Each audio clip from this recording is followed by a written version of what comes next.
சற்று முன்பு இந்த முதல் வாசகத்தில் ஷுனேம் என்ற ஊரில் என்ன நடந்துச்சு?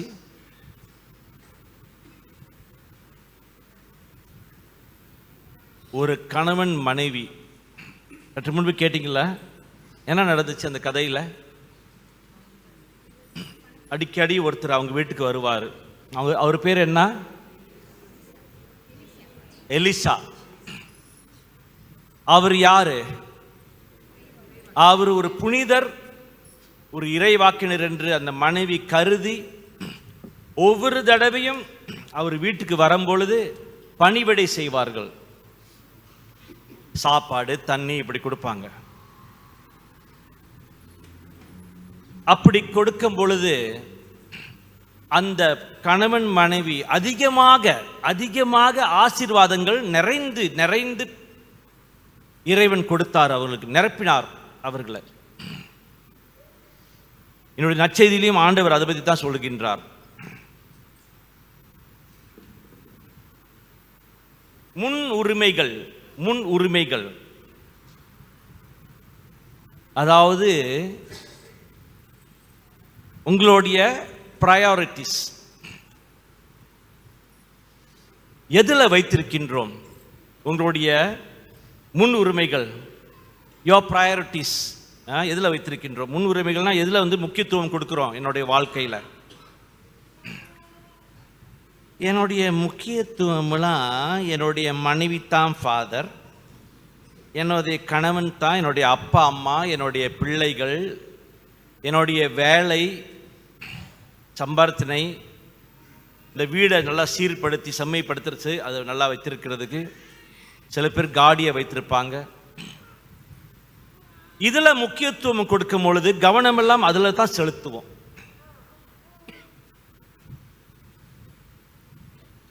அன்பார்ந்தவர்களே, ஆண்டவர் சொல்றாரு, என்னுடைய நற்செய்தியில் சொல்றாரு, என்னை விட தம் தந்தையோ தாயை நீ அன்பு கொண்டுள்ளோர் என்னுடைய சீடராக இருக்க முடியாது என்று.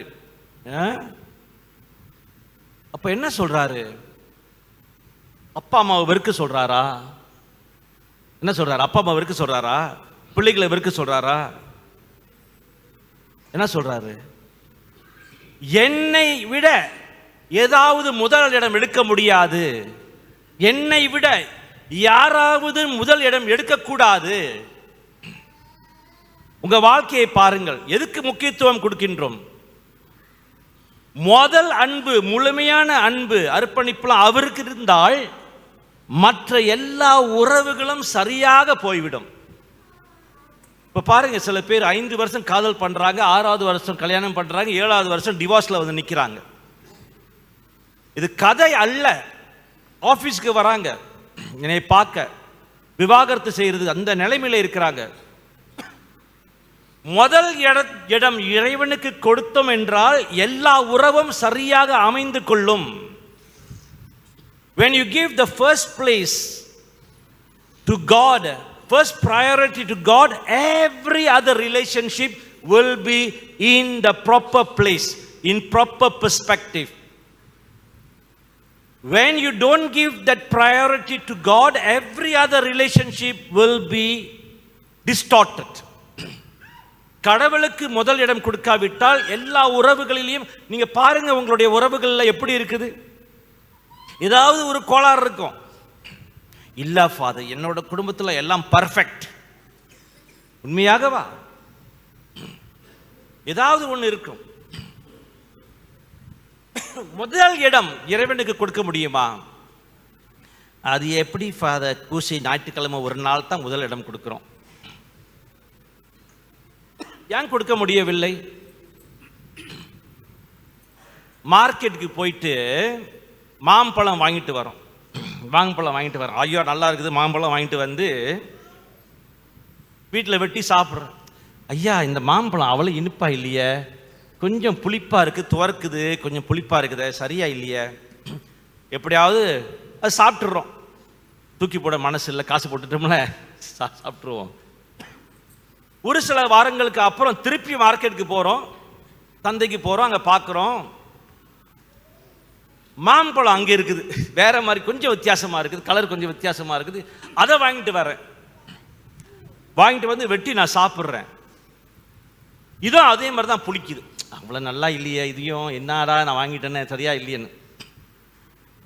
அப்புறம் ஒரு சில நாட்களுக்கு அப்புறம் பக்கத்து வீட்டுக்காரர் வந்து சொல்கிறாரு, கொடுக்குறாரு உங்கள்கிட்ட, இந்த மாம்பழம் இது ரொம்ப டேஸ்டியாக இருக்கலாம், ரொம்ப ருசியாக இருக்குது, இனிப்பாக இருக்குது, தித்திக்குது, இதை கொஞ்சம் ஒன்று எடுத்துக்க, ஒன்று ரெண்டு கொடுக்குறாரு.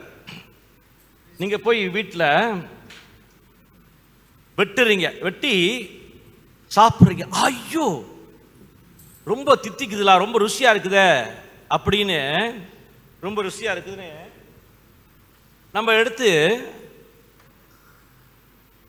ருசியாக சாப்பிட்றோம். சாப்பிட்டு அவர் கேட்குறோம், ஐயா இது எங்கே வாங்கினீங்க? ஓ இதுவா, அந்த கடையில் வாங்கினேன்னு சொல்கிறாரு. அப்புறம் நீங்கள் என்ன செய்வீங்க? ஆசை அந்த மாம்பழம், ஐயோ இது ரொம்ப ருசியாக இருக்கலாம். ஒரு வாரமோ 2 வாரமோ, ஒரு நாளோ 2 நாளோ நீங்கள் போயிட்டு திருப்பி அதை தேடுவீங்க. ஆமாவா இல்லையா? நான் 2 தடவை வாங்கினேன், என்னுடைய மாம்பழம் சரியா இல்லையே, இது ரொம்ப ருசியாக இருக்குதே, அதை தேடி போவோம். ஆமாவா இல்லையா? இல்லைங்களா? போக மாட்டீங்களா? இல்லை ஃபாதர், நான் டுரியானை தான் தேடி போவேன். ஒரு உதாரணம் கொடுக்குறேன். ஏனென்றால் ருசி கண்டுட்டோமா அல்லவா, அந்த ருசியான மாம்பழத்தை நான் தேடணும், அதை வாங்கணும். பிரியாணி இருக்குது முன்னுக்கு, ஒரு முன்னுக்கு பிளேட்டில் பிரியாணி. இந்த பிரியாணி எப்படி இருக்குமோ தெரியலையே, எப்படி இருக்குமோ நான் ஆராய்ச்சி பண்ணிக்கிட்டு இருக்க முடியுமா? அது ருசி எனக்கு தெரியாது. அப்போ நான் என்ன செய்யணும்? மோந்து நுகர்ந்து பார்க்கணுமா? இல்லை, சாப்பிட்டு பார்க்கணும். சாப்பிட்டோன்னா தான் அந்த ருசி, வாவ் ஃபென்டாஸ்டிக்லா திஸ் பிரியாணி என்று சாப்பிட்டு ஆசைப்படுவோம், திருப்பி வாங்குவோம், திருப்பி போவோம், அதை நம்ம என்ஜாய் பண்ணுவோம். எப்போ நான் ஒரு பொருளோட ருசியை கண்டுவிட்டனோ அதை நாடி போவோம், தேடுவோம், ஆசைப்படுவோம். எப்போ நான் ஆண்டவருடைய மகிமையும் மகத்துவத்தையும் அவருடைய அன்பையும் நான் முழுமையாக உணர்ந்து விட்டேன் என்றால் அவரை நான் தேடி போவேன். ஒவ்வொரு நாளும், ஞாயிற்றுக்கிழமை ஒரு நாள் 1 மணி நேரம் அல்ல, ஒவ்வொரு நாளும் அந்த இறைவனை நான் தேடி போவேன். ஒவ்வொரு நாளும் அவரை சுவைக்க நான் ஆசைப்படுவேன். ஒவ்வொரு நாளும் அவரை சிந்திப்பேன். ஒவ்வொரு நாளும் அவரோடு அந்த உறவை நான் கொண்டாட வேண்டும் என்று நான் ஏங்கிக் கொண்டிருப்பேன். நான் தாகத்தோடு இருப்பேன். எப்படி ஒரு கணவன் ஒரு காதலன் காதலை, ஐயோ அதை ஒரு நாள் மிஸ் பண்ணிட்டேன்னா, எப்படிலா நீ கால் பண்ணல, என்னைய நான் காத்திருந்தேன் தெரியுமா, நீ கால் பண்ணல, எவ்வளவு ஏக்கம். when you are in love, how come that feeling is so strong? காதல் பண்ற காலத்தில் பாருங்க, கல்யாணம் பண்ணனோட 20 வருஷம் முடிஞ்சோம், அது அப்புறம் வேற கதை. ஆனா காதல் பண்ற காலத்தில் எவ்வளவு ஏக்கம். அந்த ஏக்கம் ஆண்டவரோடு இருந்தால் நிச்சயமாக அவருக்கு முதலிடம் கொடுக்க முடியும். அவரை நீங்கள் உணர முடியும். அவரை முன் வைத்திருப்பீர்கள்.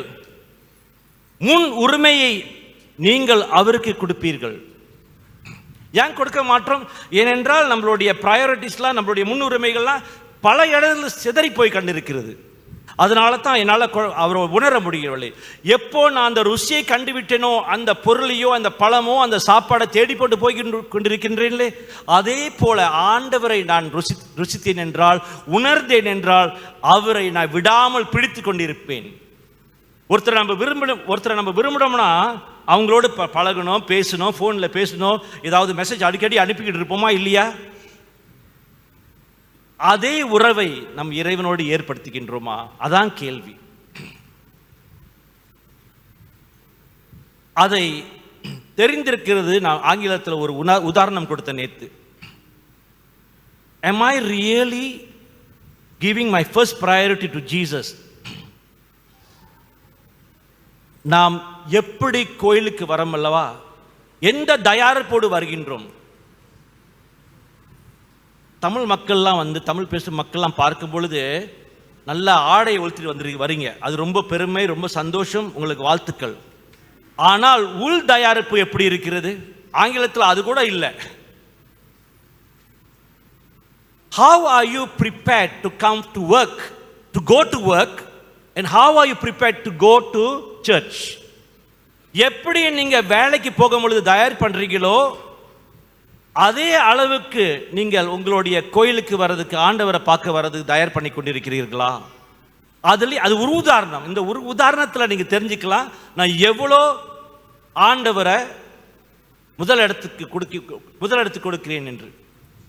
அதே போல எல்லா விஷயத்திலையும் உங்க மகனுக்கு எவ்வளவு செலவு பண்றீங்க, மகளுக்கு எவ்வளவு செலவு பண்றீங்க, கணவருக்கோ மனைவிக்கோ அவங்களுக்கு எவ்வளவு தயார் பண்ணி செய்கிறீர்கள் காரியங்கள், அதே அளவுக்கு அதுக்கு மேற்கொண்டு பல மடங்கு இறைவனை நான் ஏற்றுக்கொள்ள, பெற்றுக்கொள்ள, உணர்ந்து கொள்ள, அவரை சுவைக்க நான் தயார் பண்ணி கொண்டிருக்கின்றேனா? அதான் கேள்வி. If I am so prepared in my relationship with God, He will touch you. இங்க அதிகமாக நீங்க தயார் பண்ணி அவரை உங்களுடைய உறவை ஏற்படுத்தினீங்க என்றால் நிச்சயமாக நம்மளுடைய வாழ்க்கையில மாற்றங்கள் சாத்தியம். அது இருக்குதா? In your connection with Jesus, when it is so true, so real, so connected, you will see transformation in your life. உலகம் என்ன சொல்லும்? உன்னையே காப்பாற்றிக் கொள்ளு என்று சொல்லும். இயேசு ஆண்டவர் என்ன சொல்றாரு? எடுத்து கொடு என்று சொல்றாரு. The world says save yourself. Jesus says give yourself. பாத்தீங்களா? உலகம் என்ன சொல்லும்? உன்னையே நீ நினைச்சுக்கொள்ளு. ஆண்டவர் என்ன சொல்றாரு? பணியில ஈடுபடு. The world tells you think of yourself. உன்னை நினைச்சுக்க, உன்னோட குடும்பத்தை நினைச்சுக்க. ஆனா ஆண்டவர் சொல்றார் பணியில ஈடுபடு, பணி கொடு, பணி செலுத்து. The world tells you think of yourself only, but Jesus says serve. உலகம் சொல்லுது உனக்காக வாழு என்று. ஆண்டவர் சொல்லுகின்றார், இயேசு சொல்லுகின்றார் நிபந்தனை அற்ற அன்பை கொடு என்று. The world tells you live for yourself. உனக்காக வாழு. அதான நிறைய பேர் செஞ்சுக்கிட்டு இருக்கிறோம். நமக்காக தானே வாழ்றோம். நமக்காக, நம்ம பிள்ளைகளுக்காக, நம்ம குடும்பத்துக்காக நிறைய உழைக்கிறோம், பாடுபடுறோம். ஆனால் ஆண்டவர் சொல்றாரு நிபந்தனை அற்ற அன்பை கொடு என்று. He tells you give unconditional love. The world tells you save yourself. The Lord Jesus tells you give yourself. The world tells you think of yourself. The Lord tells you serve humanity. The world tells you live for yourself. But Jesus tells you love unconditionally. இதுதான். இது இருந்தால் நிச்சயமாக ஆண்டவருக்கு உங்களுடைய வாழ்க்கையில முதல் இடம் கொடுக்கின்றீர்கள். 3 உரிமையை ஆண்டவருக்கு செலுத்திக் கொண்டிருக்கிறீர்கள். அன்பார்ந்தவர்கள், இதை நம்ம உணர்வோமே. ஆனா ஃபாதர், இது எப்படி உணர்றது முடியலையே. எப்போ ஆண்டவரை, அந்த மாம்பழம் சொன்ன உதாரணம், அதை போல அவரை நீங்க ருசிச்சிட்டீங்களா? ஸ்வீட். எப்படி நீங்கள் மற்றவர்களுடைய உறவை உணர்றீங்களோ அதே போல ஆண்டவரை நீங்க உணர்ந்தீர்கள் என்றால் அதுக்கப்புறம் ஜாலி தான். வாழ்க்கை ரொம்ப ரொம்ப ஜாலியா இருக்கும். அதனால அன்பார்ந்தவர்களை, ஒரு நாள் ஞாயிற்றுக்கிழமை ஒரு நாள் கோயிலில் ஆண்டவர் அல்லேலூயா சொல்லிட்டு பாடிட்டு போறது, அதுல ஒண்ணுமே நடக்காது. அது நல்லது, ரொம்ப ரொம்ப நல்லது. அதுல கொஞ்சம் அதிர்வுகள் பெற்று போகின்றேன். ஆனால் அந்த அதிர்வு 1 மணி நேரத்தில் கொஞ்சம் தான் கிடைக்கும். ஆனால் ஒவ்வொரு நாளும் அவரை நினைச்சு கொண்டே இருங்கள். அந்த அதிர்வுகள் அதிகமாக வந்து உங்களை ஆட்கொண்டு வழி நடத்தும். அவ்வளவுதான். The magic of life is very simple. What you put in your mind is what you act out. உங்களுடைய சிந்தனையில என்ன போடுறீங்களோ அதுதான். அந்த வார்த்தையை நீங்க ஒரு தடவை போடுங்க. திருப்பி அந்த வார்த்தையை போடுங்க ஒரு தடவை. மத்தேயு 10ஆம் அதிகாரம் 37ஆம் ஏனா முதல் பக்கம், அப்புறம் 38. சத்தமா படிங்க எல்லாரும்.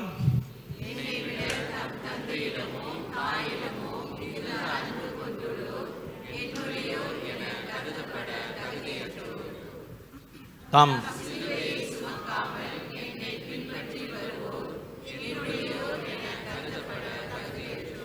ஆமேன். அவ்வளவுதான். படிச்சிட்டோம் ஃபாதர், நல்லா படிச்சிட்டோம். செயல்முறையில் நடத்த வேண்டுங்க. செயல்முறையில் முதல் இடம் அவருக்கு கொடுத்தோம் என்றால் எல்லா உறவும் சரியாக இருக்கும். ஏன் நிறைய உறவுகள் இப்படி உடஞ்சி போய் கொண்டிருக்கிறது? வீட்டில் சந்தோஷம், மகிழ்ச்சி இதெல்லாம் முழுமையாக இல்லை. ஏனென்றால் அந்த சிலுவையை நான் தூக்க தயங்குகிறேன், அந்த இயேசுவை நான் முழுமையாக அன்பு செய்ய தயங்குகிறேனோ எனக்கு தெரியல. தெரிவோம், அறிவோம், அதை நம் வாழ்க்கையில் கடைப்பிடிப்போம். ஆண்டவர் உங்களை நிச்சயமாக வழி நடத்துவார். ஆமென்.